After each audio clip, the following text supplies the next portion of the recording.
Day 68 of 1,461 days of ignoring the Trump administration. I am not a self-help guru. I am just trying to help myself. John Lovett, a former Obama speechwriter of the Pod Save America podcast, was a guest on the Bulwark podcast yesterday. These are two political shows that I still listen to for a few minutes or so each day, in part because I enjoy these people's voices.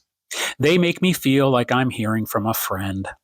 But once I start hearing news that makes me obsess on the state of the world, I am reminded that these programs generate a substantial profit because of people obsessing, and I tune out.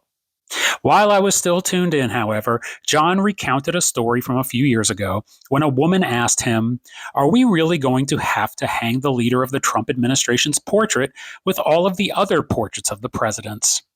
John took the question to mean, can't we just get past this and pretend it never happened? He replied, no, this is happening and it reveals something important about the country. I agree with this, and John's sentiment is in line with what I have been saying on 1,461 Days of Ignoring the Trump Administration. We are living in history, just like so many before us have lived through history. Living through history is what gets us to the next place, the better place. Even though we go through moments of fear, uncertainty, and shock, these moments give way to my belief that what is happening right now is the end of something and the beginning of something else. I believe that the promise of the civil rights movement will be fulfilled. I was still naive enough in 2008 to think racism was over when Barack Obama was elected. I realize I was wrong, but his election was progress that could not have even been imagined in 1965.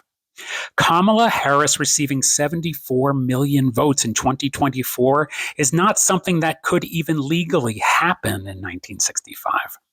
I believe that we can emerge from this moment in history with a deeper knowledge of what we want, and without going through this, we won't have that knowledge.